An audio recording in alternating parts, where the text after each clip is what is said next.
come up on stage. Thank you very much. It's a great honor to be here. Mr. President, they tell me you're over there somewhere. There you are. Thank you, Mr. President. Be not afraid. These were the first words at the first public address of the first Polish Pope after his election in October 1978. They were the words that would come to define Pope John Paul II. Words that would change the world. John Paul brought the message here to Warsaw in his first trip back home as Pope in June of 1979. It was a message about the power of faith, the power of resilience, the power of the people. In the face of a cruel and brutal system of government, it was a message that helped end the Soviet repression in the Central Land in Eastern Europe 30 years ago. It was a message that will overcome the cruelty and brutality of this unjust war. When Pope John Paul brought that message in 1979, the Soviet Union ruled with an iron fist behind an iron curtain. Then a year later, the Solidarity movement took hold in Poland. While I know he couldn't be here tonight, we're all grateful in America and around the world for Lech Walesa.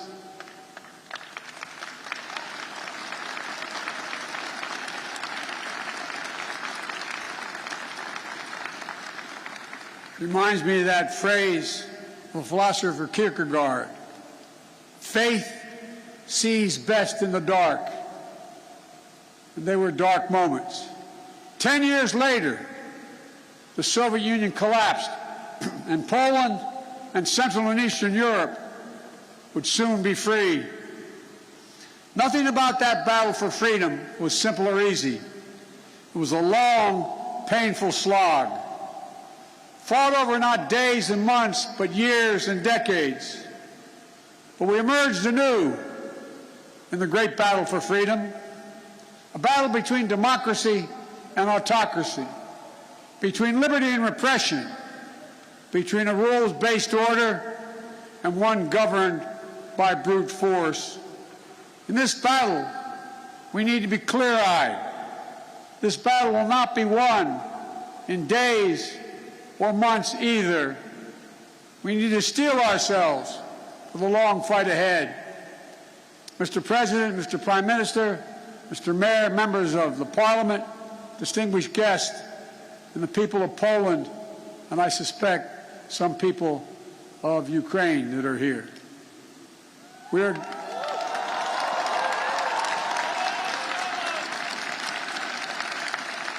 gathered here at the Royal Castle in this city that holds a sacred place in the history of not only of Europe, but humankind's unending search for freedom. For generations, Warsaw has stood where liberty has been challenged and liberty has prevailed. In fact, it was here in Warsaw when a young refugee who fled her home country from Czechoslovakia, was under Soviet domination, came back to speak and stand in solidarity with dissidents. Her name was Madeleine Albright. She became one of the most ardent supporters of democracy in the world. She was a friend with whom I served, America's first woman Secretary of State. She passed away 3 days ago. She fought her whole life for essential democratic principles. And now, in the perennial struggle for democracy and freedom, Ukraine and its people are in the front lines, fighting to save their nation. And their brave resistance is part of a larger fight for an essential democratic principles that unite all free people. The rule of law, fair and free elections, the freedom to speak, to write and to assemble, the freedom to worship as one chooses, freedom of the press. These principles are essential in a free society. But they have always been under siege. They've always been embattled. Every generation has had to defeat democracy's moral foes. That's the way of the world. For the world is imperfect, as we know, where the appetites and ambitions of a few forever seek to dominate the lives and liberty of many. My message to the people of Ukraine is a message I delivered today to Ukraine's foreign minister and defense minister, who I believe are here tonight. We stand with you, period.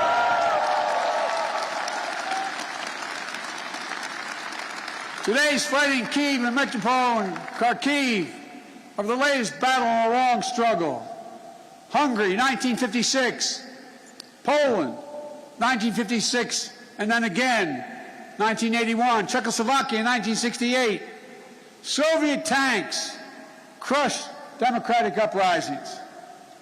But the resistance continued until finally, in 1989, the Berlin Wall and all the walls of Soviet domination, they fell. They fell.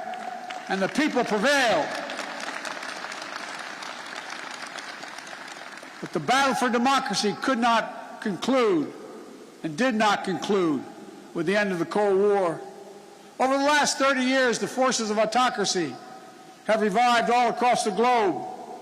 Its hallmarks are familiar ones: contempt for the rule of law, contempt for democratic freedom, contempt for the truth itself.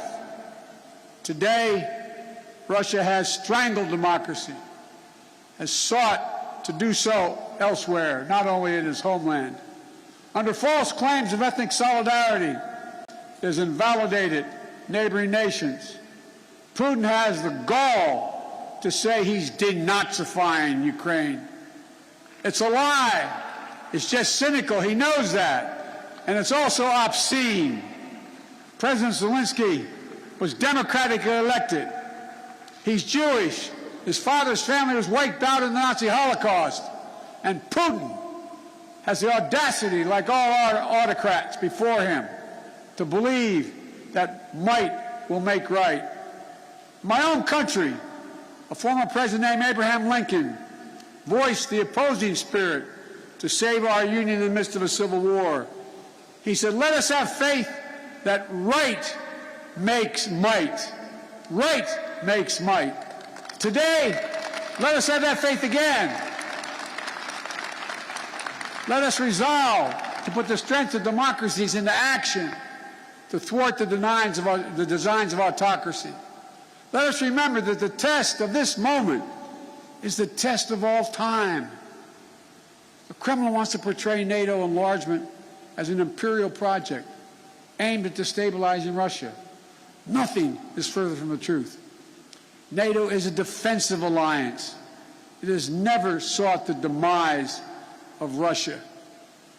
In the lead up to the current crisis, the United States and NATO worked for months to engage Russia to avert war. I met with them in person, talked to them many times on the phone. Time and again, we offered real diplomacy and concrete proposals to strengthen European security, enhance transparency, build confidence on all sides.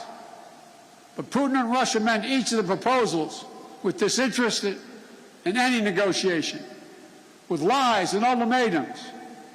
Russia was bent on violence from the start.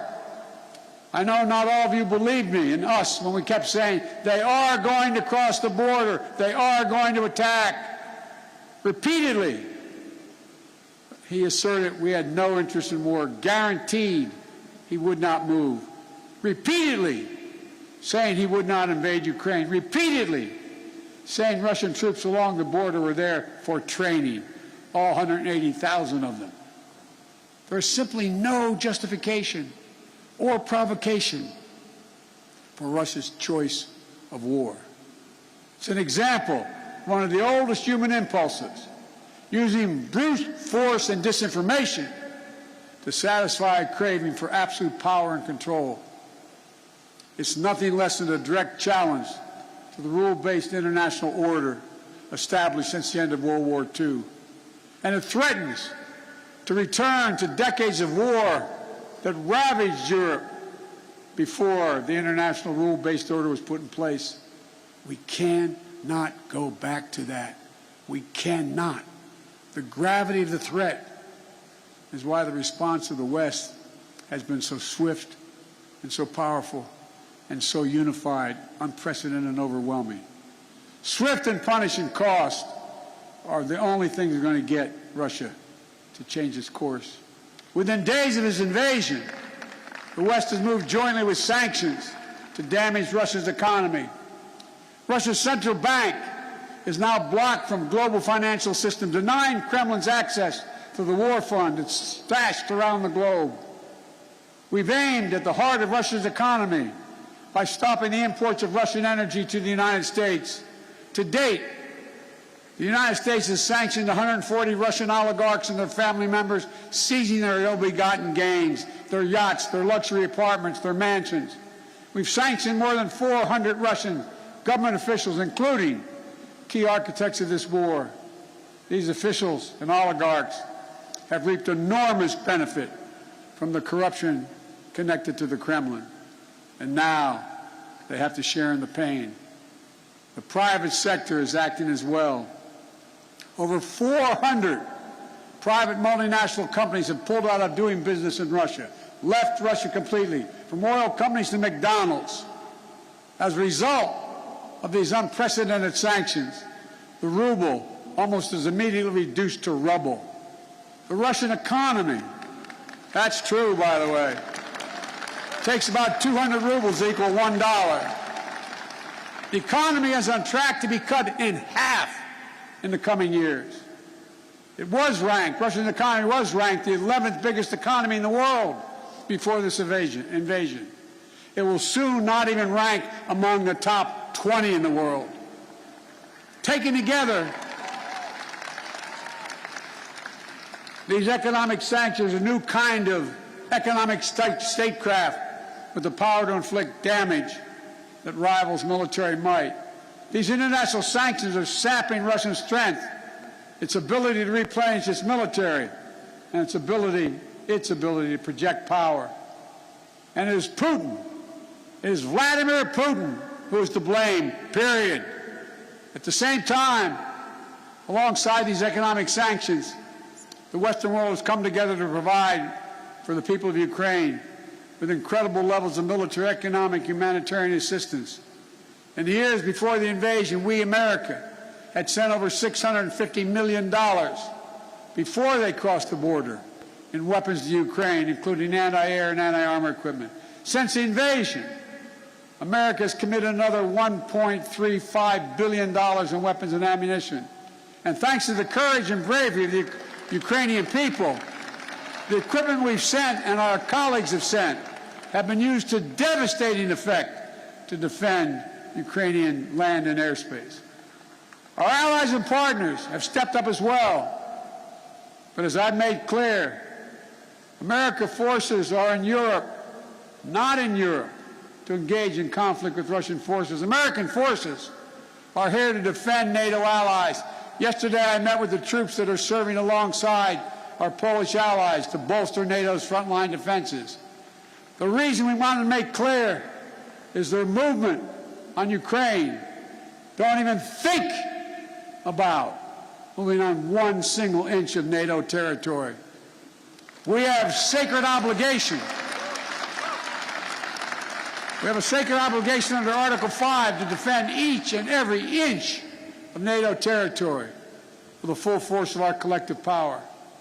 And earlier today, I visited your national stadium where thousands of Ukrainian refugees are now trying to answer the toughest questions a human can ask. My God, what's going to happen to me? What's going to happen to my family? I saw tears in many of the mothers' eyes as I embraced them. They're young children. They're young children, not sure whether to smile or cry. One little girl said, "Mr. President," she spoke a little English, "if my brother and my daddy, are they going to be okay?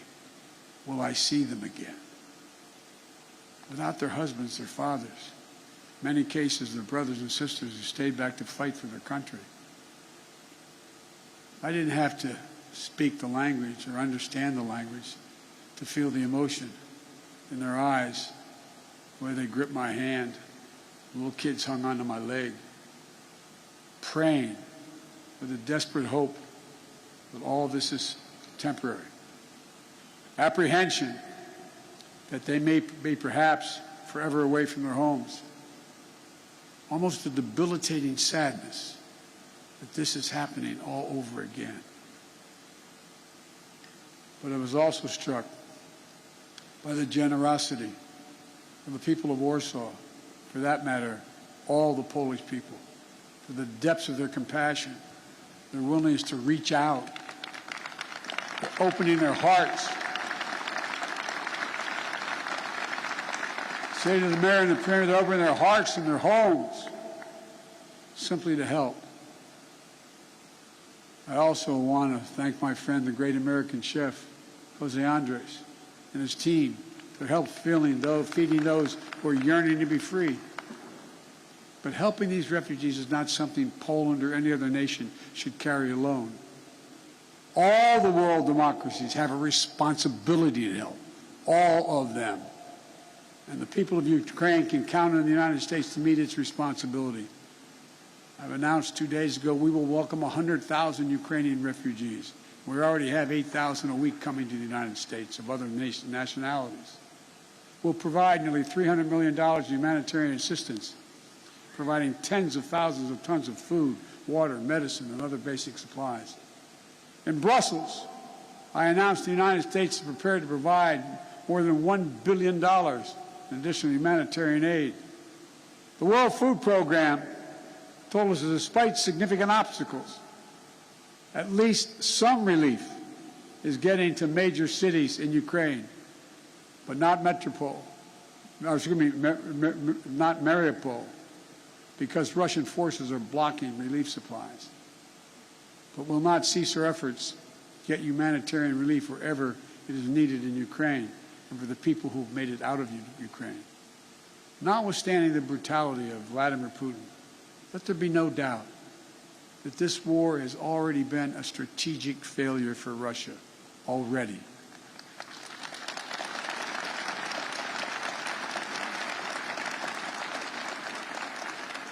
Having lost children myself, I know that's no solace to the people who've lost family. But he, Putin, thought Ukrainians would roll over and not fight. Not much of a student of history. Instead, Russian forces have met their match with brave and stiff Ukrainian resistance. Rather than breaking Ukrainian resolve, Russia's brutal tactics have strengthened the resolve. Rather than driving NATO apart, the West is now stronger and more united than it has ever been. Russia wanted less of a NATO presence on his border, but now he has a stronger presence, a larger presence, with over 100,000 American troops here, along with all the other members of NATO. In fact, Russia has managed to cause something I'm sure he never intended.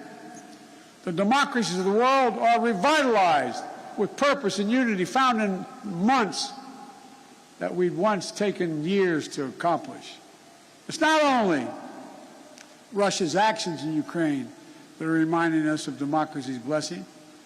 It's our own country, his own country, the Kremlin. It's jailing protesters. 200,000 people have allegedly already left. There's a brain drain leaving Russia, shutting down independent news. State media is all propaganda, blocking the image of civilian targets, mass graves, starvation tactics of the Russian forces in Ukraine. Is it any wonder, as I said, that 200,000 Russians have already left their country in 1 month? A remarkable brain drain in such a short period of time. Which brings me to my message to the Russian people. I've worked with Russian leaders for decades. I sat across the negotiating table going all the way back to Soviet Premier Alexei Kosygin to talk arms control at the height of the Cold War. I've always spoken directly and honestly to you, the Russian people. Let me say this, if you're able to listen. You, the Russian people, are not our enemy. I refuse to believe that you welcome the killing of innocent children and grandparents, or that you accept hospitals, schools, maternity wards, and for God's sake, being pummeled with Russian missiles and bombs, or cities being surrounded so that civilians cannot flee, supplies cut off, and attempting to starve Ukrainians into submission. Millions of families are being driven from their homes, including half of all Ukraine's children. These are not the actions of a great nation. Of all people, you, the Russian people, as well as all people across Europe, still have the memory of being in a similar situation in the late 30s and 40s. Situation in World War II, still fresh in the minds of many grandparents in the region. Whatever your generation experienced, whether it experienced the siege of Leningrad or heard about it from your parents and grandparents, train stations overflowing with terrified families fleeing their homes, nights sheltering in basements and cellars, mornings sitting through the rubble in your homes. These are not memories of the past, not anymore, because it's exactly what the Russian army is doing in Ukraine right now. March 26, 2022, just days before you were a 21st century nation with hopes and dreams that people all over the world have for themselves and their family. Now, Vladimir Putin's aggression have cut you, the Russian people, off from the rest of the world. And it's taking Russia back to the 19th century. This is not who you are. This is not the future you deserve for your families and your children. I'm telling you the truth. This war is not worthy of you, the Russian people. Putin can and must end this war. The American people will stand with you and the brave citizens of Ukraine who want peace. My message to the rest of Europe: this new battle for freedom has already made a few things crystal clear. First, Europe must end its dependence on Russian fossil fuels, and we, the United States, will help.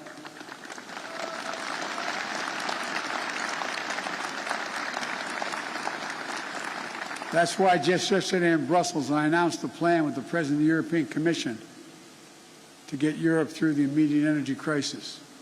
Over the long term, as a matter of economic security and national security for the survivability of the planet, we all need to move as quickly as possible to clean, renewable energy. And we'll work together to help get that done so that the days of any nation being subject to the whims of a tyrant for its energy needs are over. They must end. They must end. And second, we have to fight the corruption coming from the Kremlin to give the Russian people a fair chance. And finally, most urgently, we maintain absolute unity. We must among the world's democracies. It's not enough to speak with rhetorical flourish of ennobling words of democracy, of freedom, equality, and liberty. All of us, including here in Poland, must do the hard work of democracy each and every day. My country as well. That's why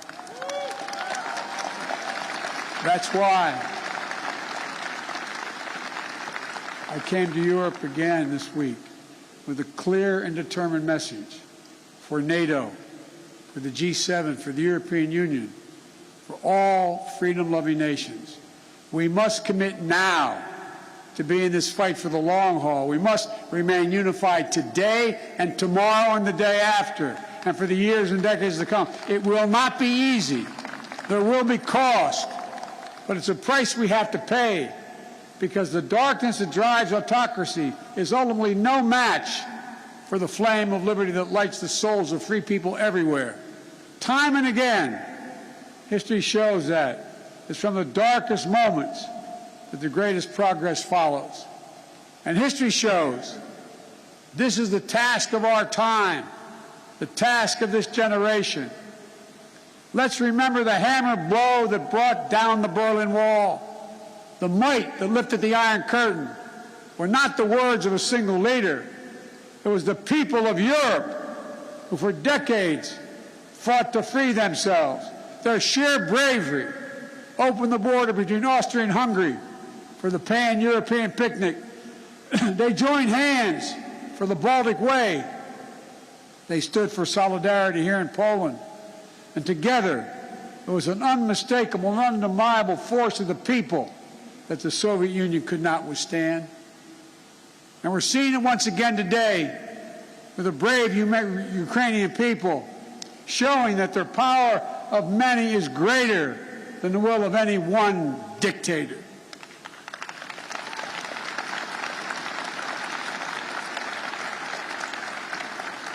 So in this hour, let the words of Pope John Paul burn as brightly today.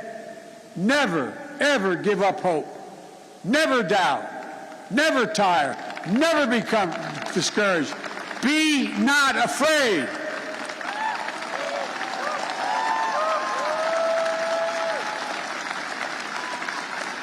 A dictator bent on rebuilding an empire will never erase a people's love for liberty. Brutality will never grind down their will to be free. Ukraine will never be a victory for Russia, for free people refuse to live in a world of hopelessness and darkness. We will have a different future, a brighter future, rooted in democracy and principles, hope and light, of decency and dignity, of freedom and possibilities. For God's sake, this man cannot remain in power. God bless you all, and may God defend our freedom, and may God protect our troops. Thank you for your patience. Thank you. Thank you. Thank you.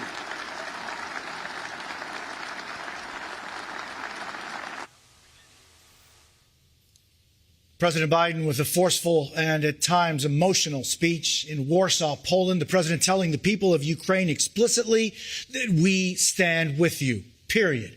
The president also calling out President Putin, saying that Russia has strangled democracy at home and is now trying to strangle it elsewhere. Speaking directly to the Russian people, telling them that their president is trying to drag them back to the 19th century. The president also reiterating that U.S. forces are in Europe to defend NATO allies, not to engage with Russia. And he said this war is already a strategic failure for Russia and has only strengthened NATO, not weakened it. He said of NATO, quote, "We must remain unified today and tomorrow and the day after." He called the defense of democracy the task of our time, the task of our generation. Let's bring in NBC News Chief White House correspondent Kristen Welker, who is in Warsaw following the president. Kristen. Well, Jose, you're right. This was a forceful speech. And I have to tell you, being here in person, there were moments when this audience of nearly 1,000 people were completely silent. You could have heard a pin drop. And then moments where they were cheering, supportive of what the president was saying. And so they were very engaged with what you heard from President Biden. This was a speech in which the president laid out this current fight as a battle between democracies and autocracies. And he cited those various examples throughout history. And he also talked about the unity of NATO allies that has been on display throughout this historic and high-stakes week for the president. He also took on Vladimir Putin head-on, his lies, the fact that Putin has said he's trying to denazify Ukraine. You heard President Biden call that an outright lie and even obscene. And he had a stern warning Putin not to attack 1 inch of NATO territory. I thought that was quite significant. And then you heard the president take a step back and talk about what he believes was accomplished this week during that emergency meeting at NATO. More aid was announced, more military aid, as well as new sanctions. As you point out, Jose, he said, we stand with you, period. The question, Jose, moving forward is what was accomplished this week? Will this week change Putin's calculation at all? The president trying to make the case that NATO is more unified than Putin had accounted for, and that is significant. And here you have him making the case in Warsaw and also talking about the very human toll of this war in Ukraine, the refugees, more than 2 million here in Poland alone. The president met with some of them earlier today, and there he called Putin a butcher. Wrapping up his remarks here today, Jose, you heard the president say that Putin cannot stay in power. That is quite significant, Jose. This is his ending to what has been an historic week here. No doubt, Kristen, that ending, calling for the removal in some way or another, he must not remain in power. Kristen Welker, as you say, very, very forceful. Thank you, Kristen, for our coverage from Warsaw. That concludes our coverage of President Biden's address from Poland. We'll have much more tonight on NBC Nightly News. For all of us at NBC Nightly News, I'm Jose Diaz-Balart. Thank you.